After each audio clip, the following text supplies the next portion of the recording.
Santo. Amén. Amados hermanos en nuestro Señor Jesucristo, nos encontramos en el tercer domingo después de Pascua y tenemos en el Evangelio de hoy, tomado de San Juan,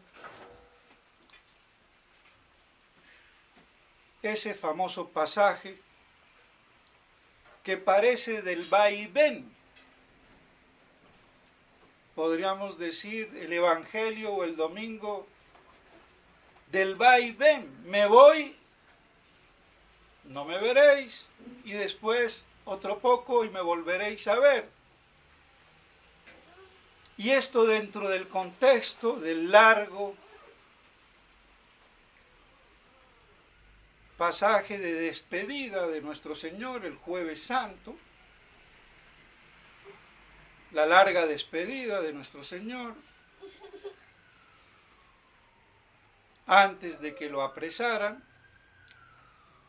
y que incluye también la famosa oración sacerdotal. Y de esto nos relata San Juan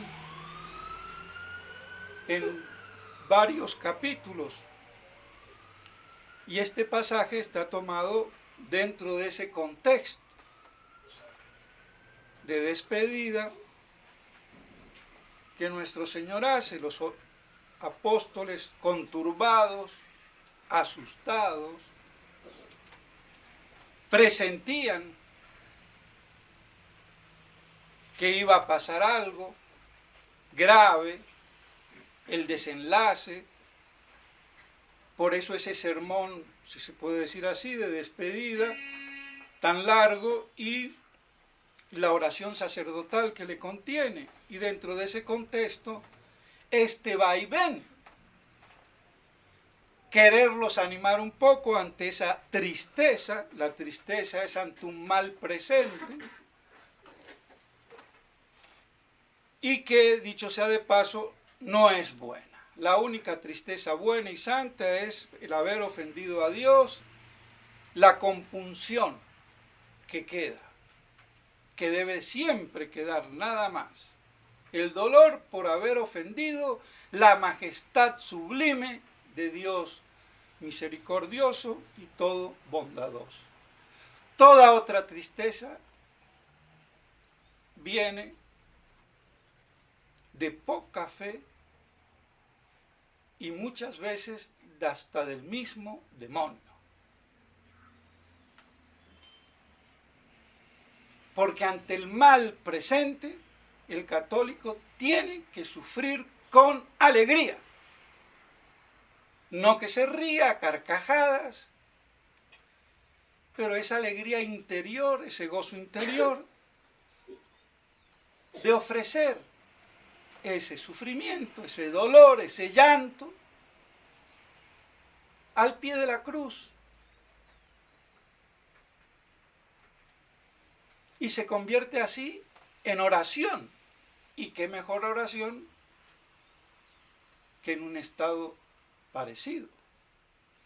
Porque es muy lindo orar, Dios mío, qué bueno, cuando tengo todo hecho. Pero cuando uno está en las malas, en las dolorosas, en el abandono, en el olvido, en el desprecio, en la humillación, en el oprobio, y aguantarlo eso con fe y caridad cristiana, no hay mejor manera de santificarse. Y si eso se torna agudo, es la noche oscura. La famosa noche oscura. Y no una, sino tres etapas que hay, por las que tiene que pasar el alma para purificarse. Por eso de vivir en el guitarreo y ante el mal presente, la tristeza, abatirnos, y que el demonio encima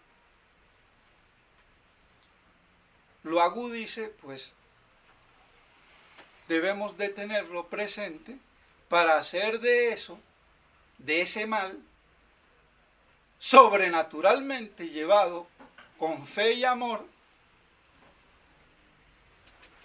como medio de santificación. Tanto que se pregunta, ¿cómo me santifico? Bueno, lo que pasa es que no nos gusta. Y no hay santificación como parto sin dolor. Esos son cuentos chinos. El parto es con dolor.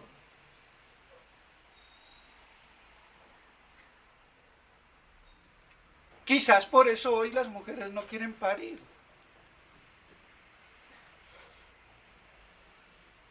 Y los hombres trabajar, porque la mujer se santifica pariendo con dolor y el hombre trabajando con el sudor de su frente, con honradez.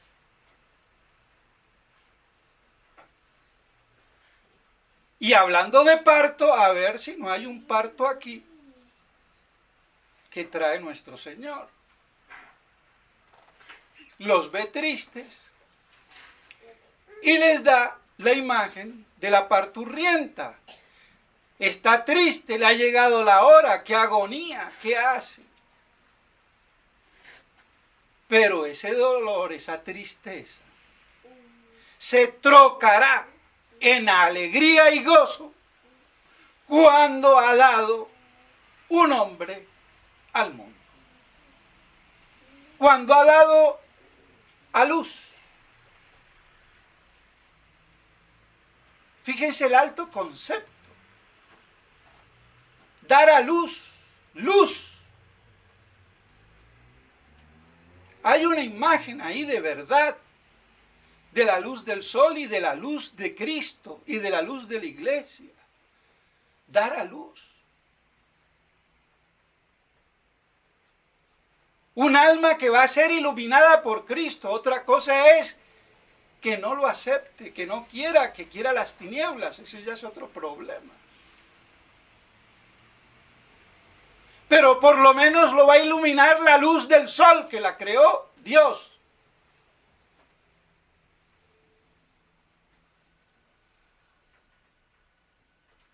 Y entonces, ante esa tristeza de los apóstoles, ante ese parto,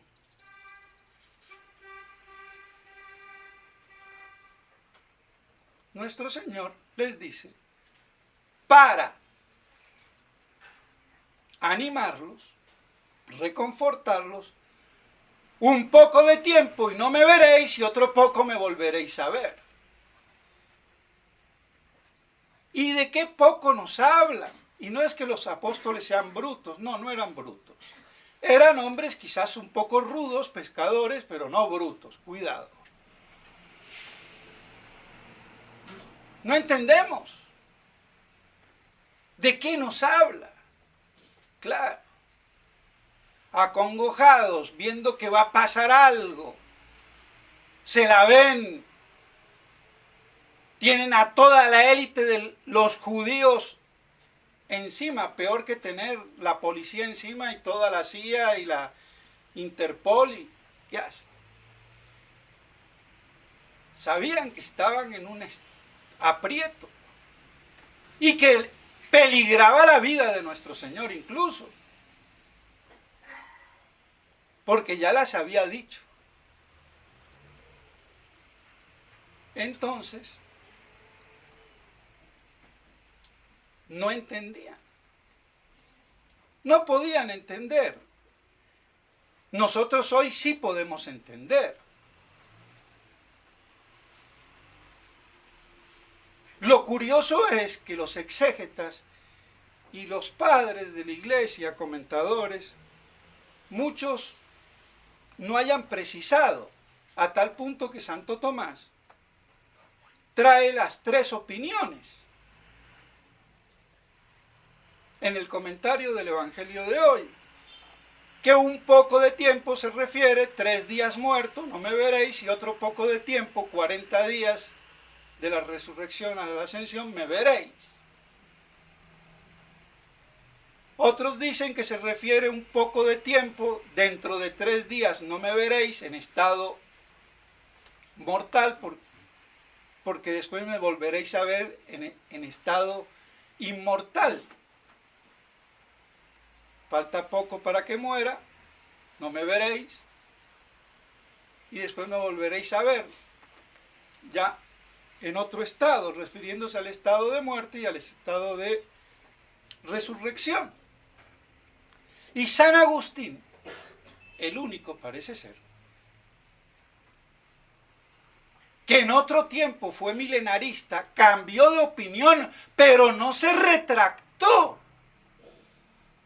diciendo que se había equivocado, porque uno puede cambiar de opinión retractándose o sin retractarse,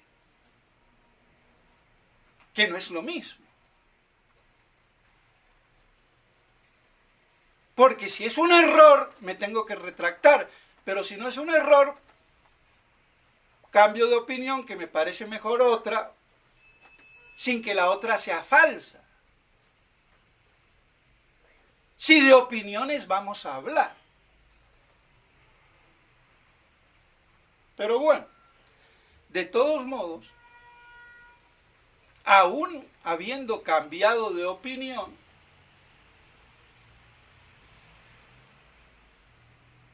dice que ese tiempo se refiere desde la ascensión hasta la parusía, o sea, toda la historia de la iglesia.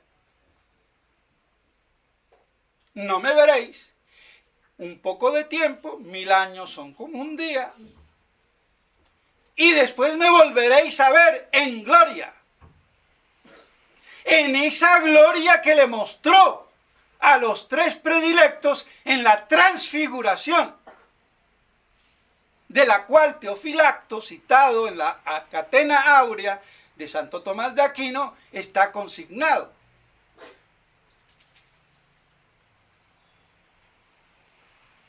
Y San Pedro mismo, en su epístola lo dice, cuando vimos su gloria en el Monte Santo. ¿Cuál gloria?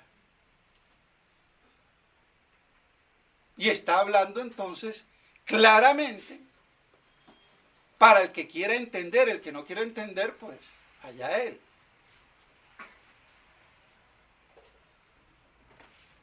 Que esa fue la gloria que los reconfortó en la transfiguración, la gloria de la venida de Cristo el día de su parusía. Apocalíptico, y al que no le guste, que se haga musulmán.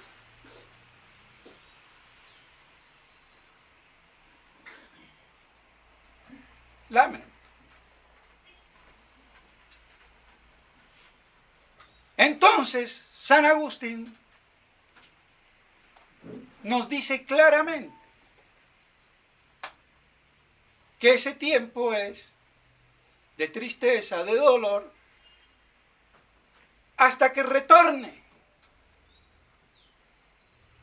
Y la parusía, una vez que retorne, se acabó la tristeza, el dolor de parto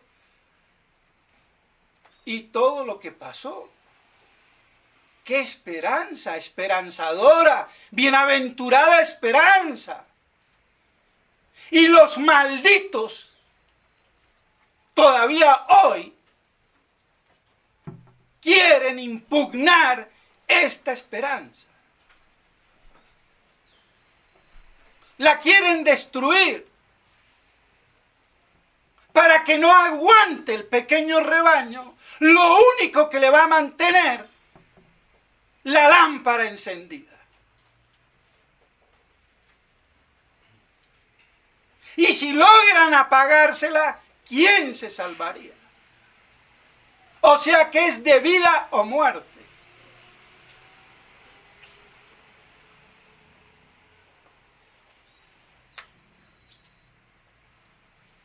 Y no hay ninguna duda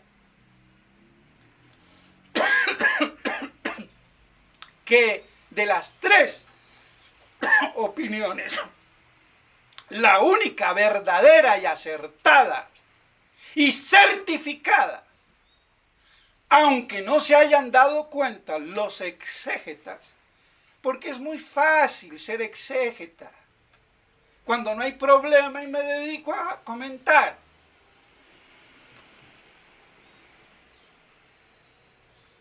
Es fácil hacer películas de guerra cuando se está en paz, pero a ver quién las hace cuando se está en guerra.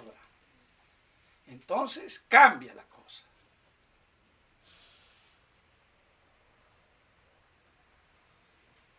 Entonces la única certificada por las mismas escrituras es la de San Agustín, no queda otra. Que no lo hayan visto y bueno, ¿qué vamos a hacer? Ni los apóstoles lo vieron, aunque ellos tenían una justificación, estaban atribulados y uno en la tribulación a veces no ve. Pero después se debiera de haber visto, porque voy al Padre. O sea, que no me veréis, porque me voy al Padre y después me volveréis a ver, porque vuelvo. ¿Cuándo? La parusía. Está clarito. Y eso que no lo vieron en plena Edad Media, por ejemplo, hoy, en estos tiempos apocalípticos y de crisis apocalíptica, no nos queda otra. Entonces, queda clarísimo por las mismas escrituras y el mismo contexto histórico que lo que decía San Agustín era la única verdadera y posible en la literalidad de las escrituras. Y nos hace concebir toda la época de la historia como un gran parto que se va a intensificar hacia el final cuando llegue la hora y después luz, eureka. Gran gozo y gran alegría porque ha nacido un varón. Entonces toda esta historia y en su fase final apocalíptica, donde se agudiza el dolor de parto de la iglesia, de los fieles y de toda la historia, será alegría en la parusía, volviendo a ver a Cristo Rey. Y por eso San Pablo habla de la bienaventurada esperanza, que todos los antiapocalípticos y antimilenaristas la tienen trabucada. Problema de ignorancia exegética y lo que fuera, y de telarañas en el cerebro. Y bueno, el que sabe que hable y que sostenga, mantenga, pruebe y compruebe, y el que no, que se calle. Pero como la ignorancia es atrevida, pues bien.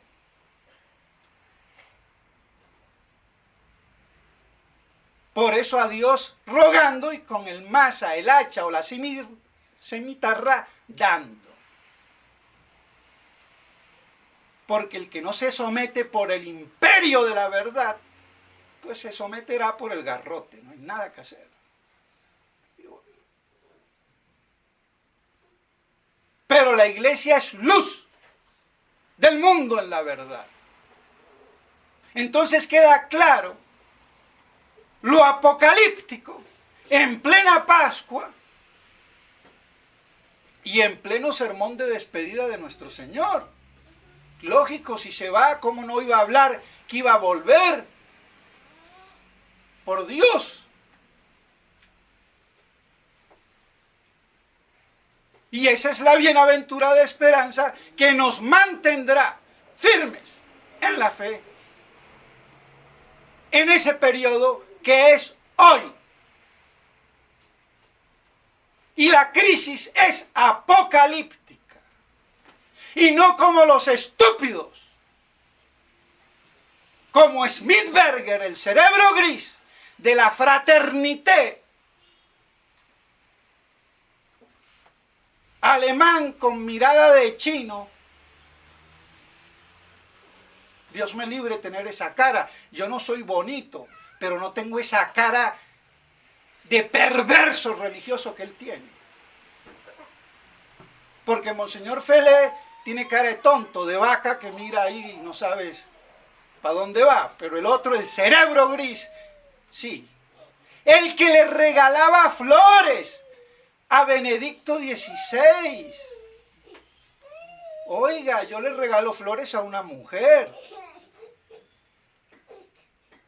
O en el supuesto caso, en un entierro al difunto. Pero entre hombres, florcitas. ¡Ay, qué bonito detalle! No sabía que se te movía la tejita por ese costado. Smithberger. ¿A ti o a Benedicto XVI? Que es muy refinadito. Y la vocecita no es de muy gallito, parece más bien de pollita. Las cosas como son. Y no me tiren de la lengua porque se encuentran. ¿Que estoy insinuando? Sí.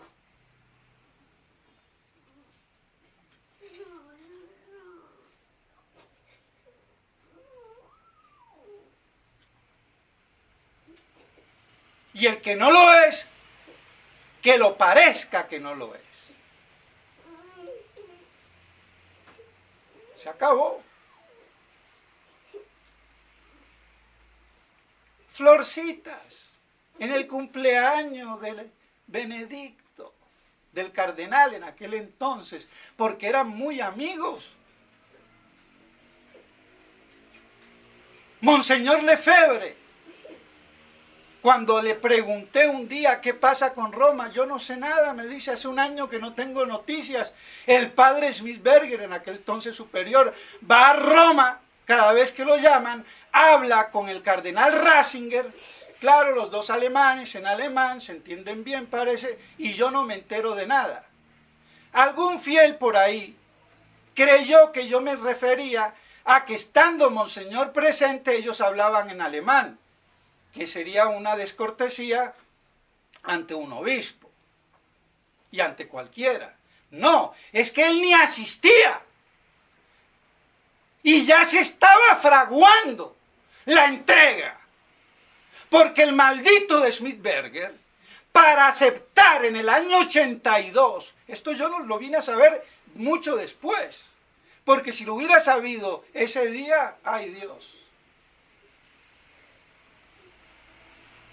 Aceptó el cargo después de la confirmación llamando al padre Duchalar, que es el que dirige después de la muerte de Don Puti, que era muy firme, el sí, sí o no, no. Y por eso después sí, sí, no, no, empezó a no sí, sí, no. Porque Monseñor Lefebvre lo propuso en el capítulo del 82 y dijo, quiero que mi sucesor sea el padre Smithberger, porque era el que más pintaba, hasta yo. Modernismus, liberalismus y fifish. Okay. Qué berraquera, como dicen por aquí. Este es el Panzer alemán. Sí, la panceta. Mucho bigote, pero después se le cae el calote. Bueno, ¿qué vamos a hacer? Debilidad humana, pero oiga, cuidado con las debilidades. Por lo menos que sean naturales, no antinaturales. Porque cuántos con bigote y a ver cómo son. Bueno, entonces, el padre Smithberger dijo un momentito, mandó a Duchalar y que lo niegue. Llamó a Roma, porque Duchalar hace 30 años que está en Roma, por lo menos. Entra y sale y habla con los cardenales, por eso está ahí. Y por eso lo han dejado. Y de Roma le dijeron, bueno, no se preocupe, es válida la elección, pero por si las moscas, convendría que votaran y así pues todo saneado. Y hubo votación por eso. O sea que el tipo ya estaba vendido desde el vamos. El maldito degenerado.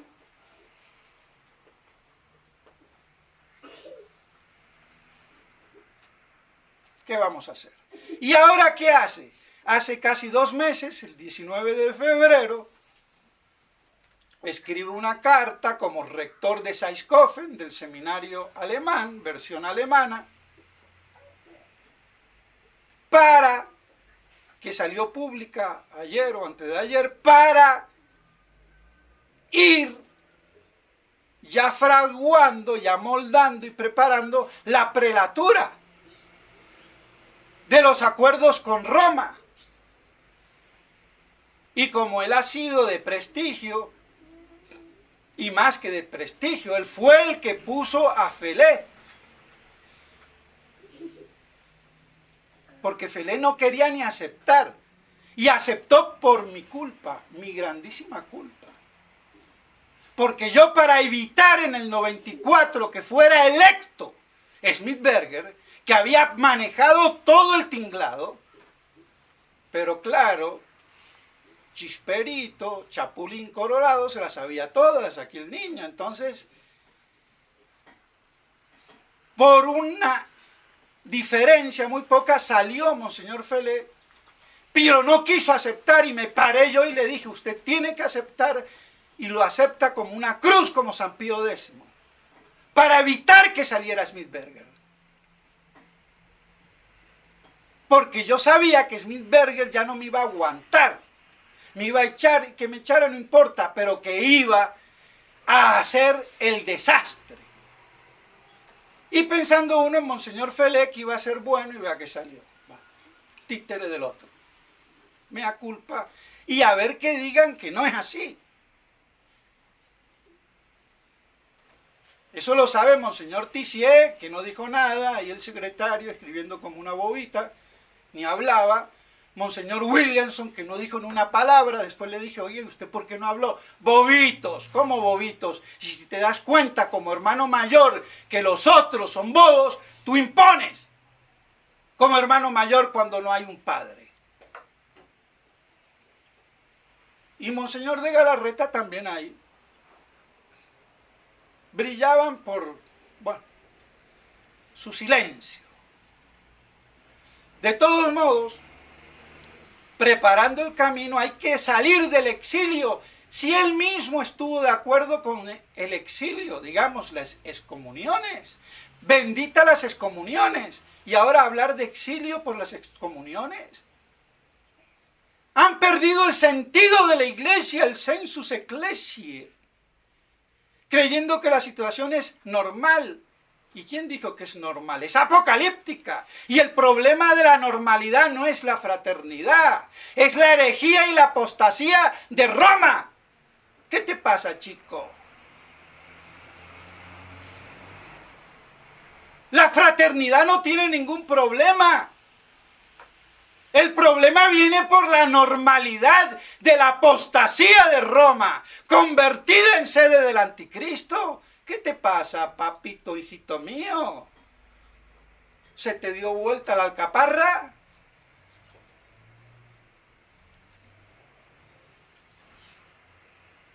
Entonces se tiene que normalizar. ¿Ah, sí?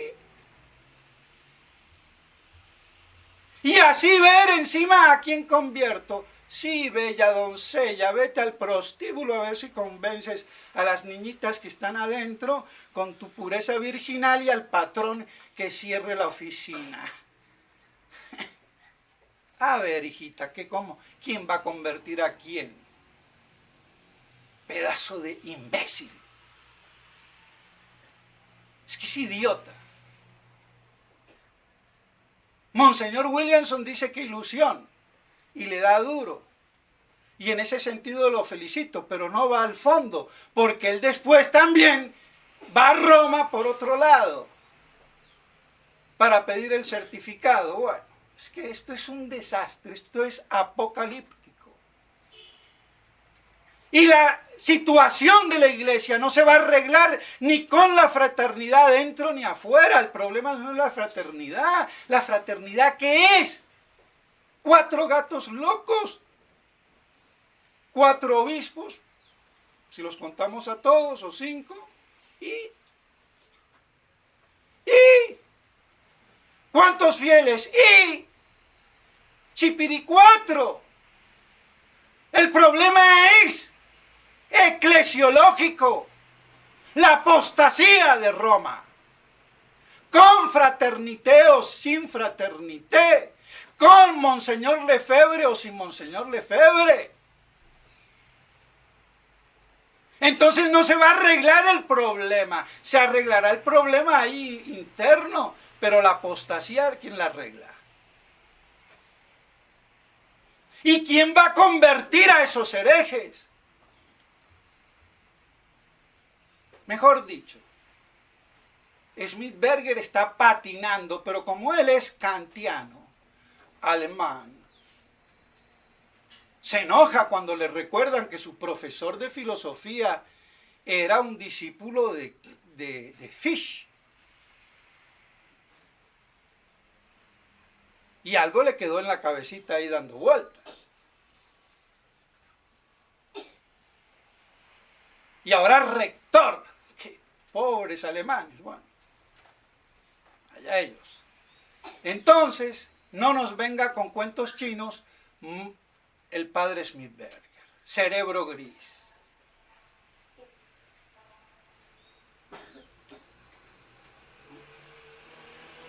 Y lamentablemente, como no han reaccionado, el que aceptó solamente la puntita después, una de las 3 grandes mentiras. La última copa, mañana te pago y solo la puntica. Al buen entendedor, pocas palabras, no puedo hacer mucha explicitación de ese chiste porque parecería un poco en desacuerdo. Lo traigo nada más como referencia, porque el que no reacciona en el momento, ya después, clavo pasado. Solo la puntica y vemos clavo pasado. Como dice también el refrán. La defensa personal se hace inmediata. Si no, ya no es defensa personal, será venganza o arreglo de cuentas.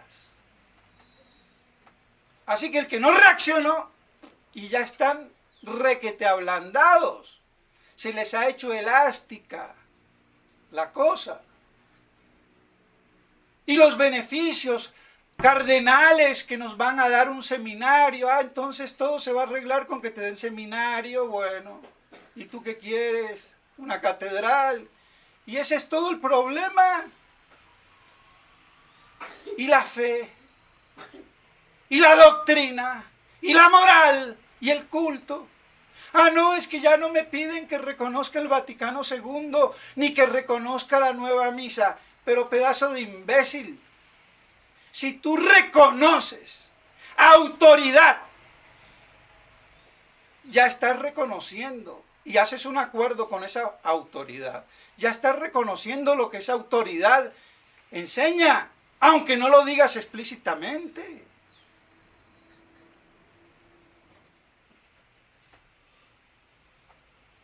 Así de claro.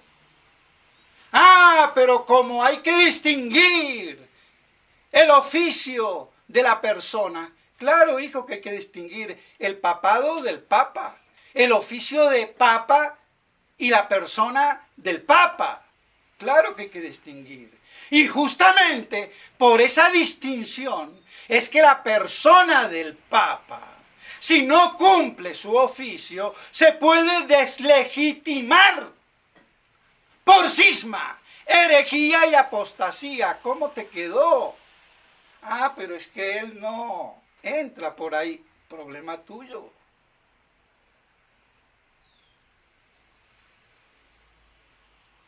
Eso es lo que enseñaba el cardenal Torquemada, después de él famosos como Cayetano, Melchor Cano,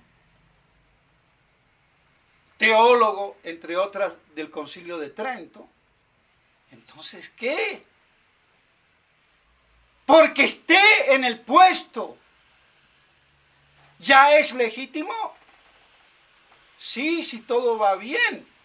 Sí, si no hay herejía. Sí, si no hay problemas que tocan la fe y la moral. Pero cuando se toca la doctrina, la fe y la moral, ojo, la legitimidad ya no está garantizada.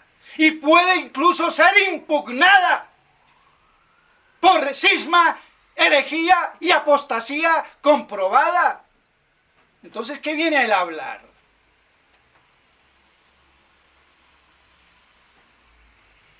Así de claro. Puede haber una usurpación, como de hecho la hay, y la ha habido desde Vaticano II. Yo mismo le dije a él un día, y me le enfrenté, siempre he sido de frente. Le dije, vea padre, en la fraternidad no se puede rezar el una cum sin entrar en la cuestión si eso no es papa.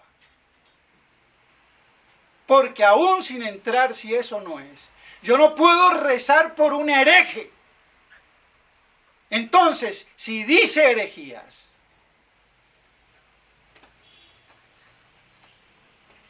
yo no puedo rezar por él. A mí me importa un rábano si material o formalmente. Dice herejías, de facto, objetivamente, punto. Con el hereje, amonéstalo, y si no, te alejas. ¿Y saben qué me respondió él? Cosa que no diría él hoy. Y se la veía venir, y me dijo, no, es que rezamos subcondiciones. Así que los sacerdotes de la fraternidad, que ni lo saben, estaban rezando subcondiciones según la voluntad expresa del superior Smith-Berger, y que diga que yo digo mentiras, a ver, si tiene pantalones.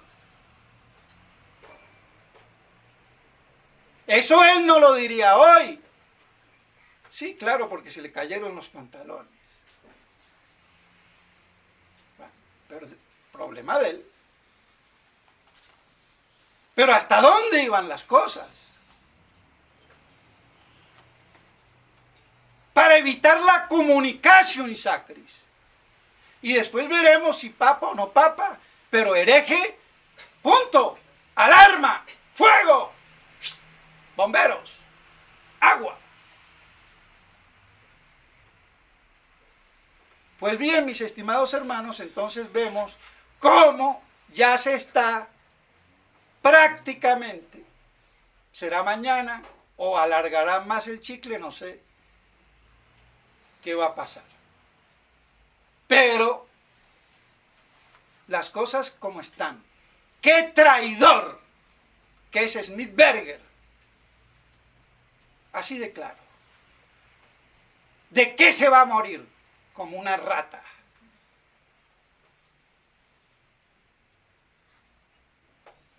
Es perverso. Esa mirada que tiene no es límpida, es turbia. No tiene una mirada pura.